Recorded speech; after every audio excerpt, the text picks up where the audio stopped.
Bonjour à Zulf Lewen, mes amis. Donc, je vais essayer, hein, comme j'ai préparé un petit peu une petite capsule Kenekegi vite vite concernant les modes majeurs. Nous, on va essayer de voir un petit peu la structure INES, comment qu'elle est faite. On va voir les distances égales entre les différentes notes INES, donc les différents degrés. Les accords qu'elle génère, donc à savoir les accords majeurs et les accords mineurs que le mode majeur génère. Nous avons quelques exemples, on va prendre quelques exemples, notamment par exemple le mi majeur, le sol majeur, le do majeur à l'origine universelle. Donc, concernant la structure, on peut voir que si on fait un petit peu attention, c'est en partant de la gamme universelle de do, en ré, mi, fa, sol, la, si. Initialement, elle a été identifiée comme étant la structure NS, c'est le premier degré, ça s'appelle une fondamentale. Qui Smith, donc c'est le premier degré, c'est la fondamentale. La seconde, donc effectivement c'est la deuxième note, c'est le deuxième degré. مثلا remarquez que c'est des chiffres romains. Donc en musique, généralement, c'est les chiffres romains qui sont utilisés pour indiquer les degrés. Donc le premier degré, c'est la fondamentale. La seconde, c'est le deuxième degré. Le troisième degré, c'est la tierce. Le quatrième degré, c'est la quarte. Ça s'appelle la quarte, c'est la quarte. C'est la quinte. C'est la sixte. Et c'est la sept.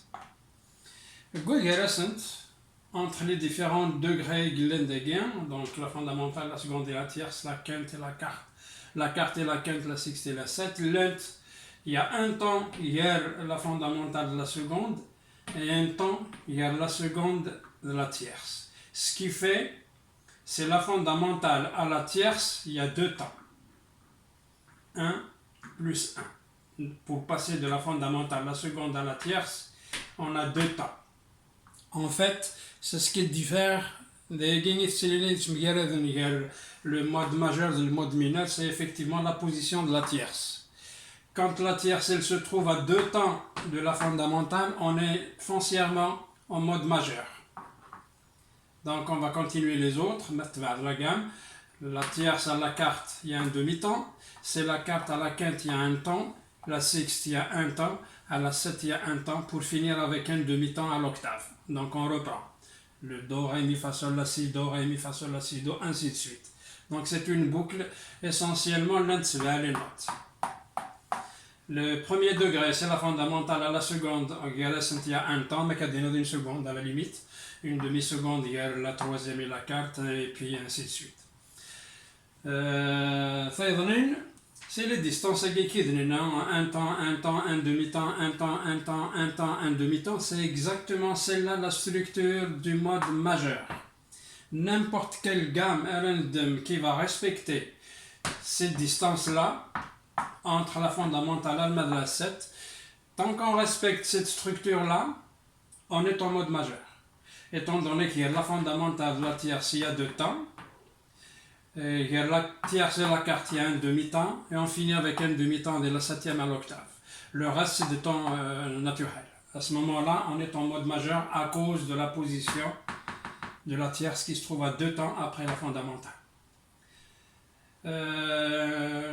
En fait, à n'importe quelle gamme qu'on va jouer, par exemple, une telle chanson dans un tel morceau de musique, il est bâti sur le mode majeur, do majeur, mi majeur, nous tout de suite. Par exemple, si je prends le morceau, il est fait en mi majeur, les notes qui composent le mi majeur, c'est mi, fa dièse, sol dièse, la, si, do dièse, ré dièse. Les puristes qui c'est mi, sol bémol, la bémol, la, si, ré bémol, mi bémol. C'est exactement la même chose. Tout ce qui est diésé dans le sens ascendant, dans le mad noral, dans le sens inverse, il devient bémolisé, donc c'est des bémols. En fait, c'est les mêmes notes. Le do dièse, la ré bémol, c'est exactement la même note qu'on va jouer.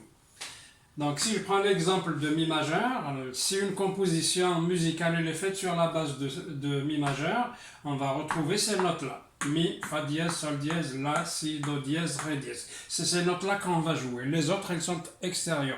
On peut en ajouter d'autres, mais la base de la composition en mi majeur, tigévek. On voit bien que la fondamentale unis, c'est mi, si je parle de mi majeur, on parle la fondamentale, le premier degré à mi. Le deuxième degré, la seconde unis, c'est il y a un temps entre mi et fa. Il y a un demi-temps, mais il y a un fa dièse. Donc entre fa et fa dièse, il y a un demi-temps, ce qui me garantit un temps, il y a le mi et fa dièse. Pour aller de la seconde à la tierce, il y a un temps. Donc j'ai besoin de passer de fa dièse à sol dièse. Il y a un temps gogalès. De la tierce à la quarte, on a besoin juste d'un demi-temps. Donc je passe de sol dièse à la. C'est un demi-temps avec. Vous voyez bien le symbole qui nous indique qu'il y a un demi-temps, il y a la tierce de la carte. On continue avec il y a la quinte à la carte à la quinte. Ça se trouve à être le la. Ça prend un temps pour arriver à si, effectivement il l'a. De la quinte à la sixte, on a besoin d'un temps. On passe de si à do dièse, il y a un temps. Et un autre temps pour atteindre la septième, c'est do dièse, ré dièse. Donc c'est ré bémol et mi bémol. Voilà, voici donc l'exemple de mi majeur, ce que vous voyez, des un temps en rouge et des autres, je les ai mis en vert. C'est juste pour une petite nuance. En fait, n'importe quel, dans le mode majeur, n'importe quelle gamme, le mode majeur, il génère 3 accords majeurs et 4 accords mineurs. Les 3 accords majeurs, c'est la fondamentale, elle est jouée avec un accord majeur. La carte, elle est jouée avec un accord majeur. La quinte, elle est jouée avec un accord, elle génère un accord majeur. Le reste, la seconde, la tierce et la sixte et la septe, c'est des accords mineurs. Je veux dire par là, si par exemple un morceau de musique il est fait sur le mi majeur, l'accompagnateur ou la guitare, il va accompagner, il ne va pas jouer n'importe quel accord. Il va jouer les accords générés par cette gamme-là, la gamme de mi majeur. À savoir, à l'élève, le mi, on peut jouer l'accord de mi majeur, la majeur, tout ce qui est en rouge, la majeur et le si majeur. Par ailleurs, il peut jouer pour harmoniser, il peut faire l'harmonisation avec, il va jouer le fa dièse mineur, qui se trouve à être le sol bémol mineur, le sol dièse mineur, qui se trouve à être le la bémol mineur, le do dièse mineur, qui se trouve à être le ré bémol mineur, le ré dièse mineur, qui se trouve à être le mi bémol mineur.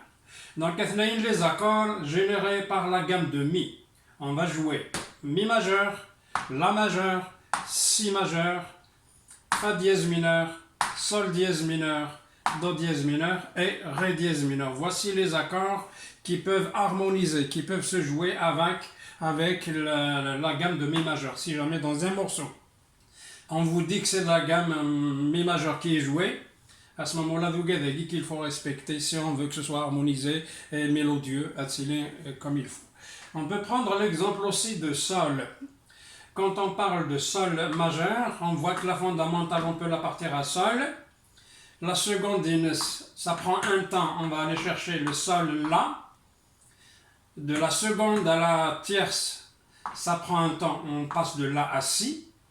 De la tierce à la quarte, il y a un demi-temps. On a juste de si à do, il n'y a pas de demi-temps. Et puis de la carte à la quinte, on a besoin d'un temps, on va aller chercher do, ré. De la quinte à la sixte, on a besoin d'un temps, on va chercher ré et mi. De la sixte à la septe, on a besoin d'un temps, on va passer de mi à fa dièse. C'est la dernière, avant de reprendre avec le sol qui se trouve à être l'octave de la gamme de sol majeur.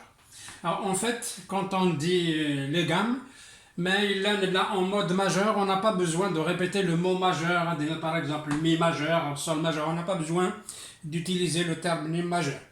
Parce que par défaut, la gamme de mi, on sait que c'est la gamme de mi majeur. La gamme de sol, on sait que c'est la gamme de sol majeur. Par contre, mais là en mode mineur, on est obligé de le prononcer pour le différencier. Si jamais c'est en mi mineur, il faut le dire.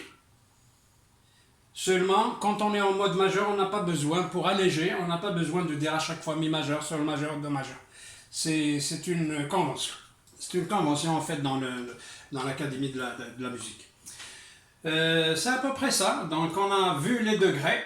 Le degré 1, le degré 2, le degré 3, le 4, le 5, le 6 et le 7 qui se trouvent à être distancés de un temps, un demi-temps, un temps, un temps, un temps, un demi-temps. C'est ce qui forme la structure du mode majeur. Les accords qu'elle génère, que le mode majeur génère, la fondamentale et les majeurs, donc c'est le do majeur, par exemple si on prend la gamme de do, donc la fondamentale et les majeurs, la quarte et les majeurs, la quinte et les majeurs. Par contre, la seconde et la tierce, elles sont mineures, la sixte et la septe, elles sont mineures. Voici les exemples qu'on a vus. On peut, je vais peut-être les jouer tantôt, ça sera dans la capsule numéro 2. Je vais les montrer, je vais les jouer au piano pour bien les distinguer comme il se doit. Que ce soit les exemples de gamme dans le mode majeur, que ce soit les accords qu'elle génère, on va les revoir tranquillement dans la capsule numéro 2. Sur ce, j'espère avoir été un peu clair et puis que c'est correct. Sinon, vous pourriez toujours commenter. Les commentaires sont les bienvenus. Merci et bonne soirée. Au plaisir.